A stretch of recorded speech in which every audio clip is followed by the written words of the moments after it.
Hello, everyone. Come on in, find a comfortable seat, and let's just take a breath together for a moment. I'm Elena, and if you're new here, I've spent the last 12 years as a lead flight attendant, crisscrossing the oceans and watching over thousands of passengers from my office in the sky. Before we get into the how-to of today's briefing, I want to take you back to a specific night in 2014. We were at JFK, sitting on the tarmac during a heavy summer rainstorm. You know that sound? That rhythmic, heavy drumming of raindrops against the thick aluminum skin of a Boeing 777? It's a sound that usually lulls the passengers to sleep, but in the galley, it's the sound of a looming delay. I was standing in the forward galley, the area right behind the cockpit, and the smell was a mix of jet fuel from the vents, the sterile scent of blue disinfectant, and that sharp, rich aroma of the high-pressure espresso machine we only have in the front of the plane. My back was aching just a bit, and I was looking at my manifest, realizing we had exactly one seat left in business class, Seat 2A, due to a last-minute cancellation. Outside the galley curtain, the economy scramble was happening. I could hear the thud of heavy bags hitting overhead bins, and the frustrated sighs of people realization they were squeezed into middle seats. My job, as the lead, was to look at the standby list and make a choice. There was a young man in the boarding area, maybe 30 years old, wearing a suit that probably cost more than my first car. He was checking his watch every 30 seconds, looking important. And then there was a gentleman named Arthur. He was in his early 70s, wearing a soft, well-loved wool cardigan over a collared shirt. He wasn't rushing. He was helping a young mother lift her stroller into the jetway. He had this air of quiet dignity. My internal thought wasn't about who paid the most or who looked the part of a CEO. I thought, who is going to make my cabin better tonight? Who's going to appreciate this seat? And who will be a stabilizer for the crew if things get bumpy? I walked out, tapped Arthur on the shoulder, and whispered, "Sir, would you mind moving to 2A? I need to balance the load, and I think you'd be more comfortable there." The look of pure, hushed joy on his face was better than any tip I've ever received. I picked him because he had senior authority, a quiet reliability that we crews crave. Now, I want you to really lean in and listen to this part, because it's something my own mother asked me just last week when she was packing for her trip to see my sister in London. She said, "Elena, do I need to wear my Sunday best and a pair of heels just to get a smile from the gate agent?" To answer that, we have to look at how this industry has evolved over the last 30 or 40 years. You see, back in the 70s and 80s, what many of us remember as the golden age, air travel was an event. People dressed up because the flight itself was the destination. Back then, if you wore a suit, the airlines saw you as a corporate account, and they rolled out the red carpet. The upgrade was a reward for looking like a high roller. But then, the 90s and the 2000s hit. Airlines became bus lines in the sky. Everything became about algorithms, fuel weights, and quick turnarounds. The suit stopped being a symbol of status and started being a symbol of, well, someone who was likely to complain about the Wi-Fi speed or the temperature of their steak. The industry shifted. Today, in 2026, the suit is dead. If I see a young person in a three-piece suit in the galley, my first thought isn't, upgrade him. My first thought is, he's going to be high maintenance. But, and this is the secret for my friends over 60, while the suit is dead, authority is very much alive. We call it the cardigan factor. When you dress in what I call polished comfort, you are sending a psychological signal to the gate agent and the lead flight attendant. You are telling us that you are an experienced traveler. You are telling us that you aren't going to have a meltdown if the chicken runs out and we only have pasta left. You see, a gate agent's life is a constant storm of stress. They are dealing with angry people, broken kiosks, and strict departure timers. When they look up and see a senior traveler who looks put together, think a nice blazer, a crisp scarf, or that classic wool cardigan. If we have an operational overbooked situation, which I'll explain in detail in the next chapter, and we have to move someone forward, we are looking for the path of least resistance. We aren't looking for the person who looks like they belong in a nightclub. We are looking for the person who looks like they belong in a library. We want someone who will sit in that $5,000 business class pod, say thank you, dear, and go to sleep. So tip number 1 isn't dress up. It's dress for reliability. You want to look like the person the captain would want to talk to in an emergency. It's about projecting a version of yourself that says, I have been flying since before you were born. I am completely calm, and I would be a lovely addition to your premium cabin. I've spent 12 years watching gate agents scan the crowd for that one person. They don't look at the shoes, they look at the eyes and the overall energy of the passenger. My mother took my advice, wore her favorite navy blazer and a comfortable pair of slacks. And guess what? She didn't get the upgrade that day, but she got a free bottle of champagne handed to her in economy just because. That is the power of the senior advantage. Now, let's get into the gears of the airplane, the stuff that happens behind the computer screen at the gate. You've probably heard the term operational upgrade, or what we in the galley call an op-up. On the surface, an op-up happens when the airline overbooks economy class and has empty seats in business. They have to move someone forward just to make the math of the plane work, so they don't have to leave anyone behind at the gate. Here's the hidden truth. Airlines intentionally oversell economy. They know statistically that about 5% to 10% of passengers won't show up. But when everyone does show up, the airline is in a panic. They aren't giving you that seat out of the goodness of their heart. They are doing it because they have a manifest problem. Now, let's pause on that word, manifest. It's a beautiful, old-fashioned word, isn't it? Historically, the manifest dates back to the days of sailing ships in the 1700s. It was a public document that listed every single crate, barrel, and soul on board a vessel, so customs could track taxes and safety. In the airline world, the manifest is our Bible. It's a digital list that tells me your name, your seat, and even if you've requested a low-sodium meal. When that manifest shows 250 passengers for 240 seats in the back, the gate agent has to bleed that pressure into the front of the plane. For my seniors, the execution is all about positioning. You want to be the solution to their manifest problem. If you see the gate agent looking frantic, typing at 1,000,000 miles an hour, that is your cue. Approach them, not when there's a line, but during a quiet moment, and say, I notice the flight looks quite full today. If you find yourself in an overbooked situation and need to shift some weights and balances, I am a solo traveler, and I'm happy to be moved anywhere that helps the operation. Notice I didn't say upgrade me. I said help the operation. You are offering them a graceful way to solve their math problem. This is where your age becomes your greatest asset. In a world of influencers and toddlers, you are the gold standard of passengers. The general rule is that upgrades go to the person with the highest frequent flyer status. Here is the secret, from my 12 years in the galley. A gate agent has the power to override the computer's list if they feel a passenger is a safety risk or a service risk. If the person at the top of the list is a young man who's already had 3 beers at the airport bar, the agent isn't putting him in business class next to the porcelain plates and free-flowing wine. They are looking for a stabilizer. They want someone who will sit down, handle the seat controls with dignity, and not require a babysitter for the next 10 hours. You need to project low-maintenance authority. When you are waiting at the gate, don't be the person hovering over the counter or sighing loudly at the delays. Sit quietly, read a physical book. It projects a certain vintage class. And when you do interact, be the most pleasant person they've met all day. I've seen gate agents look at a long list of elite flyers and say, I'm not moving that guy in 12A up. He was rude about his bag. Let's move that lovely lady in 34C. She was so patient.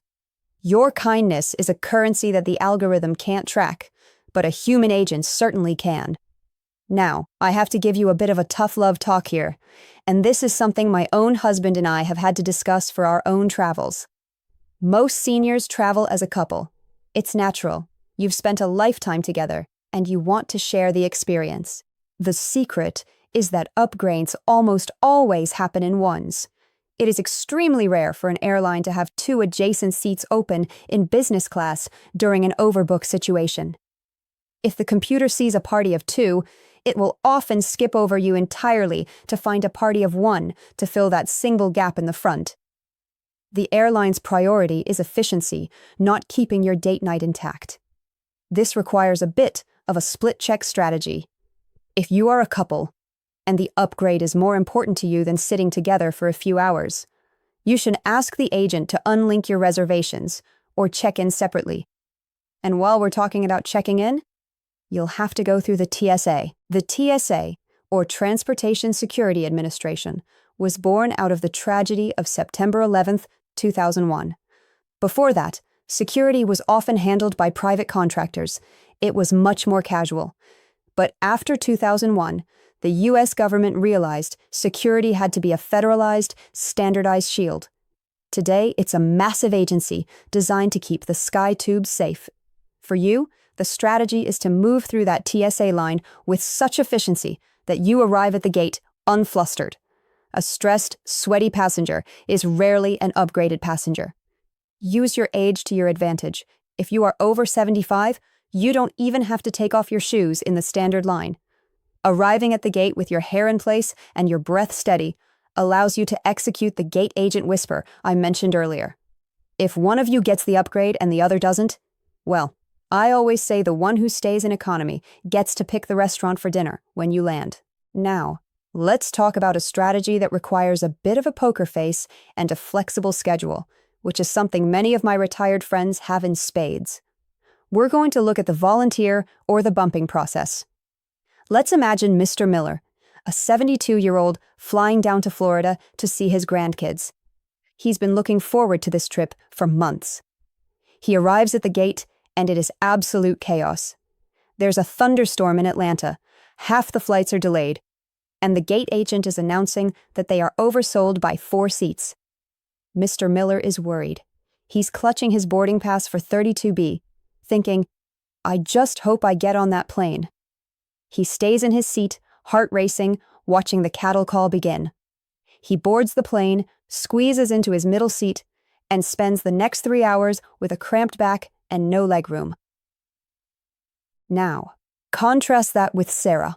Sarah is 68, and she's a seasoned traveler. She hears that same announcement. Instead of worrying, she sees an opportunity. She walks up to the desk, not when the agent is mid-announcement, but right after, and she says with a calm smile, I heard you're looking for volunteers. I'm in no rush to get to Miami until tomorrow morning.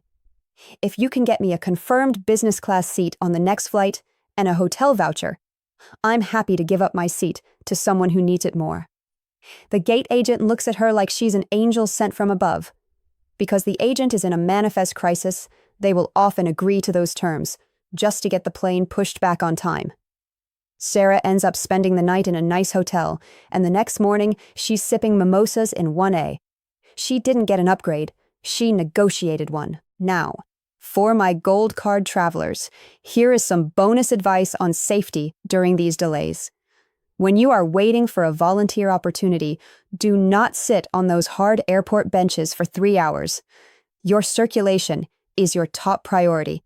I always tell my mom to keep a small delay kit in her carry-on, a pair of grade 1 compression socks, and a tennis ball. While you're waiting for that upgrade, roll that tennis ball under your feet and the back of your thighs. It keeps the blood moving. If you're going to wait for a better seat, you want to arrive at that seat without heavy leg syndrome. A delay is a test of patience, but it shouldn't be a test of your vascular health. This is a delicate one, friends. It's about what happens once you're actually on the plane and things aren't quite right. Mr. Miller gets to his seat, 32B, and realizes the recline button is stuck. It won't move an inch. He's frustrated. He waits until the flight attendant is rushing down the aisle with the heavy drink cart, taps her aggressively on the arm, and says, "This seat is broken. I paid for a working seat." The flight attendant, who is exhausted and has 150 other people to serve, sighs and says, "I'm sorry, sir, the flight is full," and moves on. Mr. Miller spends the flight angry and uncomfortable. Sarah finds her seat, and she notices her reading light won't turn on. She doesn't say anything during boarding. That's the busiest time for us. She waits until the fasten seatbelt sign goes off, and we are in the galley, prepping the first round of service. She walks up, stands near the curtain, never entering the galley without an invitation, and says, "Excuse me, Elena, I hate to be a bother, but I think my reading light in 14C is having a bit of a nap. It's totally fine, but since it's a night flight, I was hoping to finish my book. If a seat opens up later, would you keep me in mind?" Because she was polite and waited for the lull in service, I'm going to go out of my way for her. I'll check my lead tablet. If there's a seat in the front that was blocked for crew rest or a last-minute no-show, I'm moving Sarah. Why? Because she made my job easier, not harder. When you are walking up to the galley to talk to us, please be mindful of galley hazards. The galley floor can be incredibly slippery from spilled ice or coffee.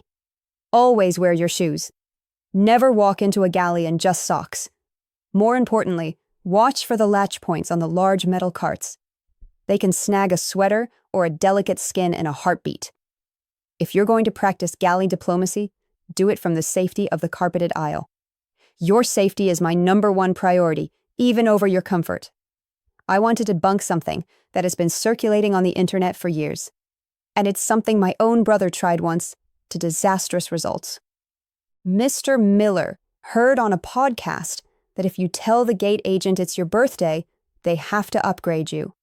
He walks up to the counter, leans over, and says, "It's my 72nd birthday today. How about a seat in the front for the birthday boy?" The agent, who has heard this 14 times today already, forced a smile and said, "Happy birthday, sir. Group 4 is boarding now." Mr. Miller felt rejected and silly. Sarah knows that in 2026, birthdays are just data points on a screen. Instead of asking for a gift, she focuses on longevity. She says to the agent, "I've been flying with this airline since the 80s, and I've always appreciated the service. I know it's a busy day, but if you need to move a loyal traveler forward to make room for a family in the back, I'm your lady." She's not asking for a favor based on a date. She's offering her legacy as a reason to be chosen. She's positioning herself as a safe bet for the premium cabin. Speaking of special occasions, let's talk about in-flight medications. If you are celebrating a birthday or anniversary with a glass of wine in your upgraded seat, please remember that 1 drink in the air is like 2 on the ground. Alcohol interacts differently with blood pressure medications at high altitudes.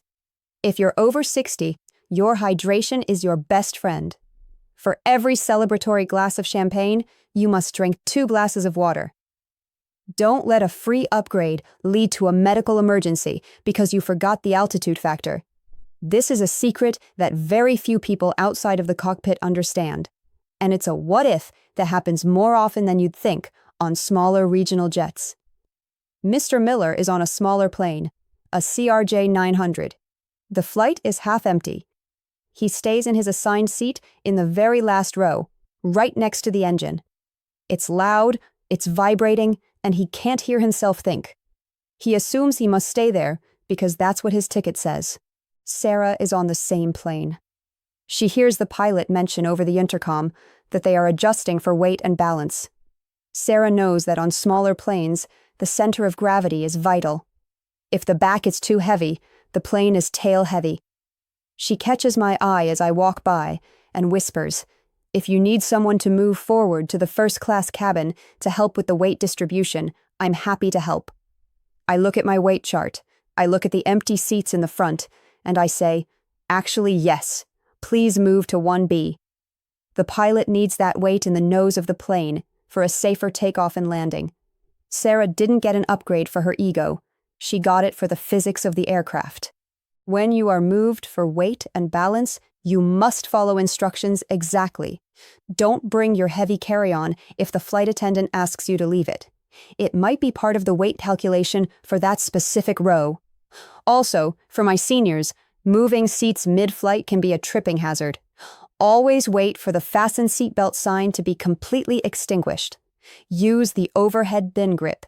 Keep one hand on the overhead rail as you move. A free seat in business class isn't worth a fall in the aisle. Now we need to talk about a type of currency that the airlines don't put on their website, and that is legacy loyalty. This is something that only those of us who have seen the world change over the decades can truly claim. I remember a flight from London to Chicago. I was checking my manifest, and I noticed a passenger in 42J, the very last row. His name was Mr. Henderson. Now, the computer didn't flag him as a Diamond Premier or a global executive.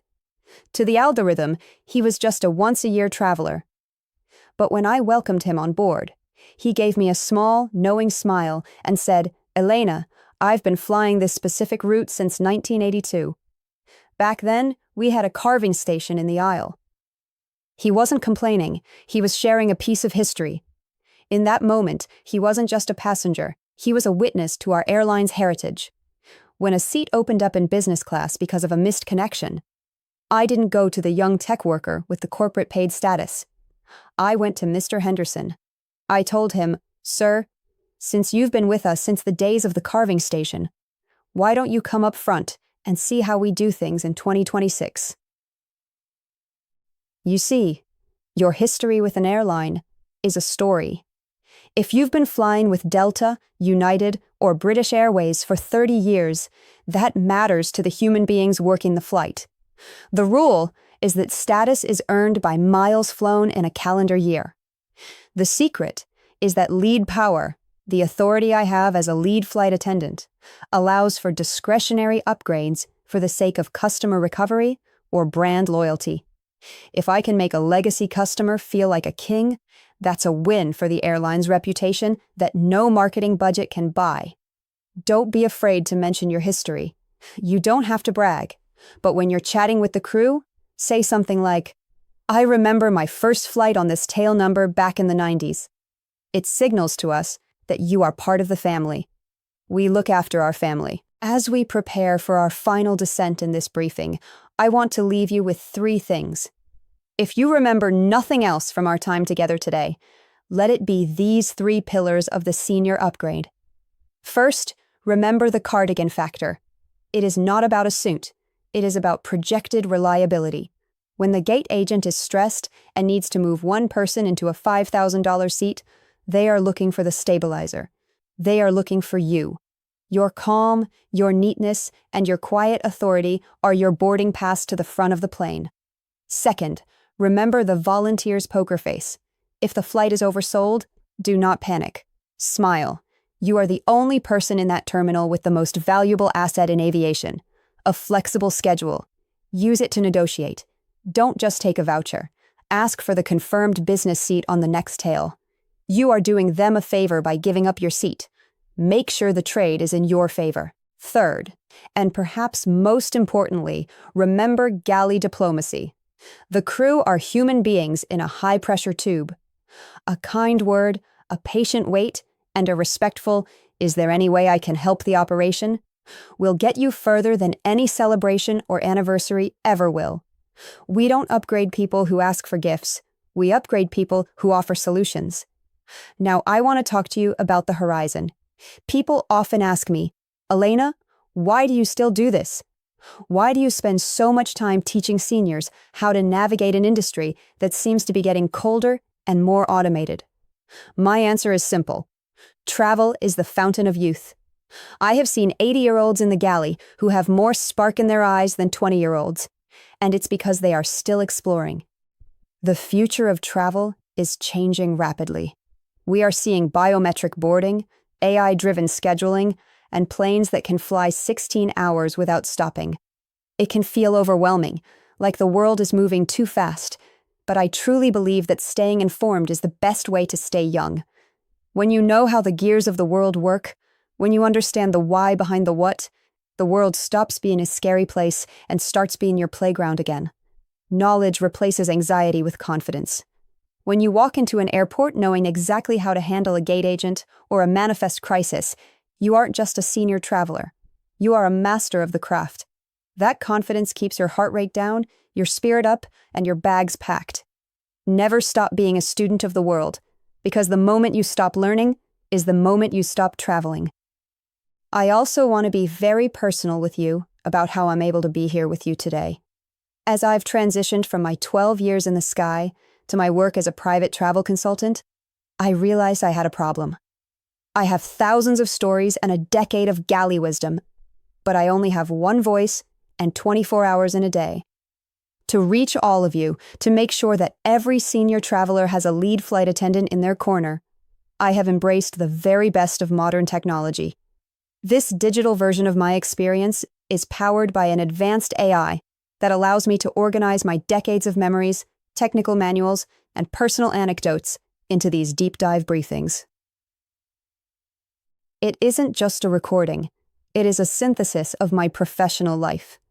It allows me to cross-reference thousands of airline policies and historical data points in seconds to ensure that the advice I give you is as accurate as it is heartfelt.